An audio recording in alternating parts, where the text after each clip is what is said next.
اور یہ اس کی بنیادی وجہ یہ ہے کہ ہمارے ہاں جو عصبیت پسندی جو ہے اس نے جو ہے ساری دنیا میں ہمارے لیے مودی صاحب اب کی بار جب امریکہ گئے تو ان کے خلاف وہاں پہ نعرے بازی ہوئی.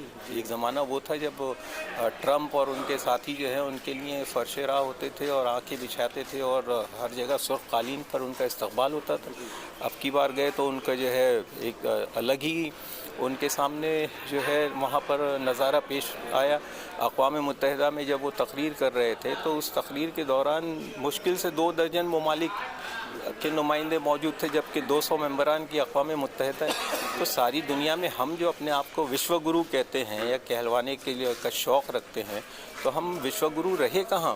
ہم کس معاملے میں دنیا کو جو ہے کوئی عمدہ مثال پیش کر رہے ہیں؟ تو یہ جو میں سمجھتا ہوں کہ یہ ہندوتو وادی فلسفے کی سب سے بڑی ناکامی ہے کہ اس نے ہندوستان کو بجائے تقویت پہنچانے کے بجائے اس کو قوت پہنچانے کے ہندوستان کو مزید نقصان پہنچایا ہے اور اس کو روبہ زوال کیا ہے. اور یہ بات طے ہے کہ دنیا میں کوئی بھی ملک اپنی اقلیتوں کے ساتھ مثال کے طور پر اگر بدسلوکی کرتا ہے تو اس کو جو ہے عالمی پیمانے پر جو ہے ہر جگہ تنقید کا سامنا کرنا پڑتا ہے. یہی وجہ تھی کہ ہمارے وزیر اعظم کو جو ہے پوپ سے جا کے ملاقات کرنی پڑی تاکہ کچھ ڈیمیج کنٹرول ہو سکے. ویٹیکن میں جا کے وہ نریندر مودی جو سر پر ٹوپی پہننے سے جو ہے گریز کرتے تھے وہ سر پہ اپنے بائبل رکھتے ہیں اور اس پر بھی جو ہے ہمارے ہندوتو وادی جو سوشل میڈیا کے لوگ ہیں ان کو جو ہے کچھ ان کو تنقید کا نشانہ نہیں بناتے.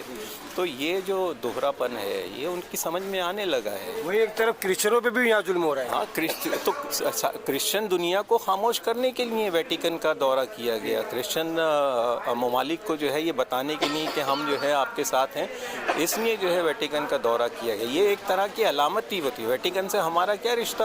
ویٹیکن ہمارے کون سے تجارتی معاملات میں ہمارے ساتھ آگے آ سکتا ہے؟ ہم ویٹیکن کو کیا ایکسپورٹ کرتے ہیں؟ ویٹیکن ہم کو کیا ایکسپورٹ کرتا ہے؟ یہ تو صرف ایک علامتی چیز تھی اور وہ علامتی جو منظر ہمارے سامنے پیش کیا گیا اس کے معنی یہ تھے کہ بھائیوں آپ لوگ گھبرائیے نہیں. ہندوستان میں عیسائی جو ہیں اور دوسری اقلیتیں جو ہیں محفوظ ہیں.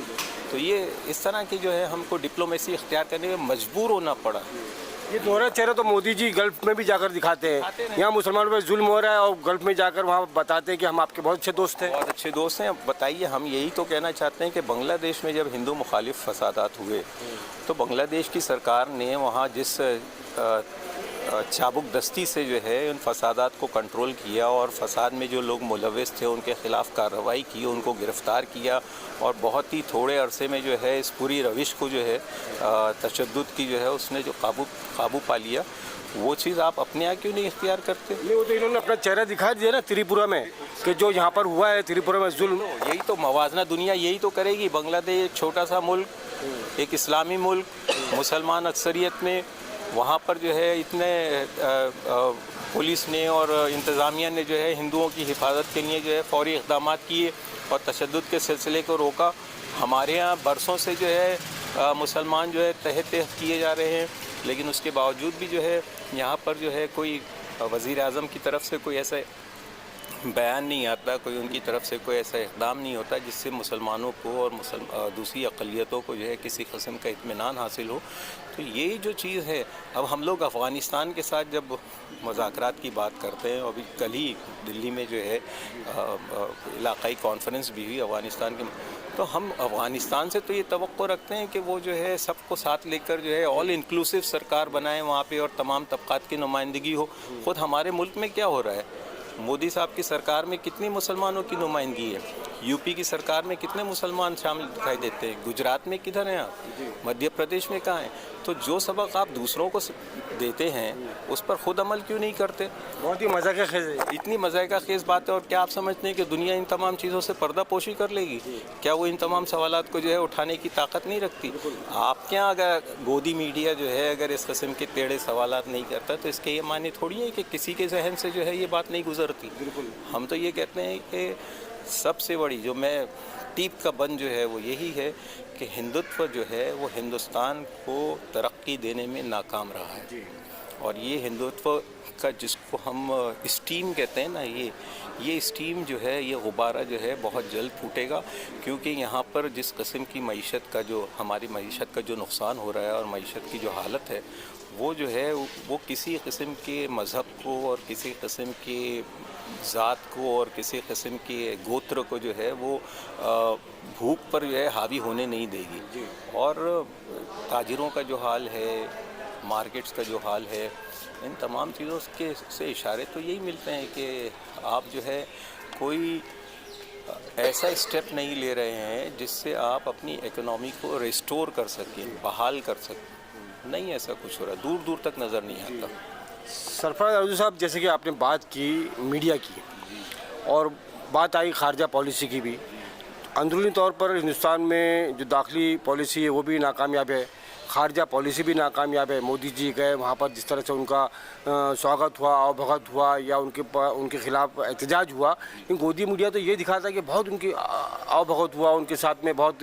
یہ گودی میڈیا کا علاج کیا؟ بحث صافی کے میں پوچھنا چاہ رہا ہوں۔ یہ انگریزی میں ایک کہتے ہیں نا کہ طوفان آتا ہے نا تو آسٹرچ جو ہے نا وہ ریت میں سر چھپا لیتے ہیں، شتر مرغ جو ہے وہ ریت میں سر چھپا لیتا ہے، یہ سمجھتا ہے کہ طوفان گزر جائے گا، لیکن ایسا ہوتا نہیں ہے۔ تو یہ آپ ریت میں منہ چھپانے سے جو ہے آپ اس طوفان کو روک بھی نہیں سکتے، اور اس سے پھیلنے والے نقصان کو جو ہے اس کو بھی روک نہیں سکیں گے۔ تو یہ آپ کسی کا فائدہ نہیں کر رہے ہیں بلکہ اپنا نقصان کر رہے ہیں۔ اور آپ کو اس چیز کے تعلق سے جو ہے اب تو ہوش کے ناخن لے لینے چاہیے، اور اب تو آپ کو اس بات کا اندازہ ہو ہی جانا چاہیے کہ آپ کی پالیسیوں میں کتنی ہپوکریسی ہے، کتنے اس میں جو ہیں وہ ڈبل سٹینڈرڈز ہیں، اور کس طرح آپ جو ہے وہ جو دوسروں سے آپ ایکسپیکٹ کرتے ہیں اس پر خود عمل نہیں کرتے۔ اب آتے ہیں ہم یو پی کی طرف۔ یو پی میں 2022 میں الیکشن ہے، اس سے پہلے جتنے تماشے ہو رہے ہیں وہ دنیا دیکھ رہی ہے، پورے ہندوستان دیکھ رہا ہے، ہندوستان سے باہر بھی دیکھ رہے ہیں۔ یو پی میں ظلم و تشدد کی انتہا ہو گئی ہے۔ اب کل ہی کا واقعہ ہے، وہاں پر کاس گنج میں الطاف کی جو حراستی موت ہوئی ہے، بتایا جاتا ہے کہ ایک 5 فٹ کے نل میں جو ہے اس نے لٹک کے اپنی جان دے دی۔ یعنی بڑا ہنسنے والی بات ہے، بڑی ہنسی آتی ہے۔ اس پہ کیا کہنا چاہیں گے آپ؟ میں تو یہ کہہ رہا ہوں کہ یو پی کی پولیس کے منہ کو خون لگ گیا ہے، اور میں جو اس طرح دیکھ رہا ہوں کہ یہاں پر مسلمان تو اس کے تحت کیے ہی جا رہے ہیں، لیکن غیر مسلم بھی جو ہیں اس سرکاری تشدد کا شکار ہو رہے ہیں۔ ہمارے یہاں بھتیرے واقعات ایسے ہیں جہاں نان مسلمز وکٹمز جو ہیں یو پی میں پولیس حراست میں مارے گئے ہیں۔ ہم ان چیزوں کو جو ہے وہ ہندو اور مسلم کے عینق سے نہیں دیکھتے، ہم یہ سمجھتے ہیں کہ یہ انسانی حقوق کی بڑی خلاف ورزی ہے، اور پولیس نظام کی جو ہے بہت بڑی ناکامی ہے کہ وہ اپنے کارندوں کے ذریعے جو تشدد ہو رہا ہے اس کو روکنے میں جو ہے ناکام رہی ہے۔ حالانکہ سپریم کورٹ کے کئی فیصلے ایسے رہے ہیں، کئی پولیس کمیشنز بیٹھائے گئے ہیں جو اس قسم کی پولیس کی زیادتیوں کو جو ہے قابو میں کرنے کے بارے میں جو ہے مشورے دیتے رہے ہیں اور ریکمنڈیشنز کرتے رہے ہیں، لیکن ہم دیکھتے ہیں کہ ان پر کہیں بھی کوئی خاطر خواہ عمل نہیں ہو رہا اور اس کے خاطر خواہ نتائج برآمد نہیں ہو رہے ہیں۔ یہ میں سمجھتا ہوں کہ ہمارے نظام کی ایک بہت بڑی ناکامی ہے، اور معاملہ اصل میں یہ ہے کہ اگر جو ٹاپ پہ جو لوگ بیٹھے ہوئے ہیں، جو سرکار میں جو لوگ بیٹھے ہوئے ہیں، اگر وہ لوگ فوری راحتی اقدامات کریں یا تدارکی اقدامات کریں تو میسج جو ہے کانسٹیبل تک پہنچتا ہے کہ میری یہ حرکت جو ہے یہ برداشت نہیں کی جا سکتی، لیکن اوپر سے کوئی ایسا میسج ہی نہیں جا رہا ہے جس سے ہم یہ سمجھیں کہ پولیس کانسٹیبلری کو اور نچلے درجے کے پولیس افسران کو جو ہے وہ کسی قسم کی ہدایت دی جا رہی ہے کہ ان کی بھی گرفت کی جا سکتی ہے اور ان سے بھی جو ہے سوال جواب کیے جا سکتے ہیں۔ پولیس والوں کو سسپینڈ کیا گیا ہے، صرف سسپینڈ سے بات بن جاتی ہے کیونکہ یہ تو قتل ہے ایک طرح سے۔ میرے حساب سے یہ میں نے دیکھا ہے کہ جتنے بھی سسپینڈڈ پولیس والے ہوتے ہیں یہ صرف کچھ عرصے تک سسپینڈ رہتے ہیں، اس کے بعد سب بحال ہو جاتے ہیں، اور سسپینشن کے بھی دور میں ان کی آدھی تنخواہ جو ہے وہ جاری رہتی ہے۔ جیسے یہ تو کوئی بات نہیں ہوئی، ان کو سسپینڈ کرنا نہیں، ان پہ باضابطہ 302 کا کیس ہونا چاہیے، ان کو جیلوں میں ڈالا جانا چاہیے، ان کو سزائیں دی جانی چاہیے جو ایک کانسٹیٹیوشن کی روح سے جو ہے جن سزاؤں کے مستحق ہیں، جن دفعات کا ان پر اطلاق ہونا چاہیے. وہ دفعات لگائیے. آپ یہ تو جس کو کہتے ہیں آنکھوں میں دھول جھونکنا ہے. سسپینشن کرنا تو کوئی معنی نہیں رکھتا نا.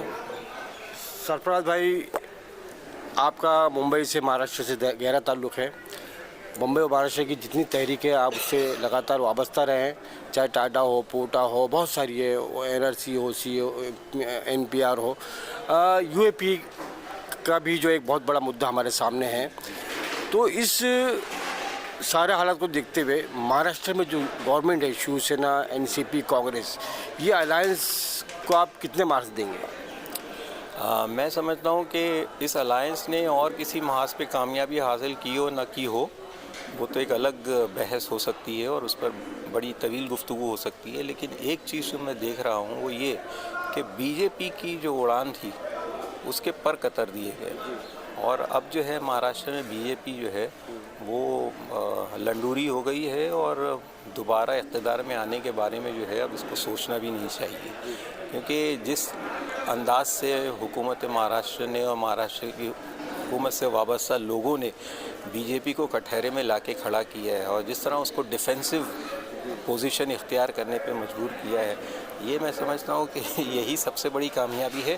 ویسے مہاراشٹر ملک کی سب سے ترقی یافتہ ریاست ہے. ہر لحاظ سے، ہر پیرامیٹر میں وہ اگلے 3-4-5 میں رہتی ہے. چاہے وہ چائلڈ مورٹیلٹی ریٹ ہو، چاہے وہ پر کیپٹا انکم کی بات ہو، چاہے وہ فورن ڈائریکٹ انویسٹمنٹ کی بات ہو، چاہے یہاں پر جو ہے نئی انڈسٹریز لگانے کی بات ہو. Maharashtra is always a favourite destination of all the investors throughout the world.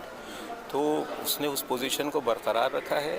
اور میں نے کہا نا کہ بہت سے سرکاروں کے ایسے کام ہوتے ہیں جو بہت بعد تک جو ہے یاد کیے جائیں گے. تو مجھے یقین ہے کہ مہاراشٹر میں جو اس طرح کے جو ترقیاتی انفراسٹرکچرل پروگرامز ہو رہے ہیں، ڈیولپمنٹ کے پروگرامز ہو رہے ہیں، ان کا جو ہے بہت دور تک اور بہت دیر تک جو ہے اثر قائم رہے گا. اور اس سے مہاراشٹر جو ہے، مہاراشٹر کے عوام یقیناً فیضیاب ہوں گے، اور ان کے معیار زندگی جو ہے وہ دوسروں کے مقابلے میں بہتر ہوگا. جی سرفراز عرضو صاحب، بات نکلے گی تو بہت دور تک جائے گی. کافی طویل انٹرویو ہو گیا یہ، کیونکہ بہت سے مدعے رہ گئے. مہاراشٹر میں مسلمانوں کے خاص طور سے ریزرویشن کا مدعا ہے، اوقاف کا مدعا ہے، تعلیم کا ہے، بہت سارے ایسے مسائل ہیں جن پہ انشاءاللہ ہم آپ سے اگلی بار گفتگو ضرور کریں گے، اور مسئلوں کو ملت کے سامنے بھی رکھیں گے اور سرکار کے سامنے بھی رکھیں گے. آلویز ویلکم، ہمیشہ خوش آمدید. آپ کے لیے ہم ہمیشہ حاضر ہیں، اور جہاں بھی آپ کو ہماری ضرورت پیش آئے گی یقیناً ہم آپ کے لیے حاضر رہیں گے. بہت بہت شکریہ، جزاک اللہ خیر. آمنا سامنے میڈیا اور شاب TV سے بات کرنے کے لیے بہت بہت شکریہ. ناظرین، آپ سبھی کا بھی شکریہ. بہت بہت آپ سے گزارش ہے کہ ہماری کوشش کو کامیاب کرنے میں اس ویڈیو کو زیادہ سے زیادہ شیئر کریں اور ہمارا ساتھ دیں. شکریہ. کیمرہ پرسن شہاب الدین صدیقی کے ساتھ میں آپ کا دوست راشد عظیم آپ سے اجازت چاہتا ہے. جے ہند، جے بھارت.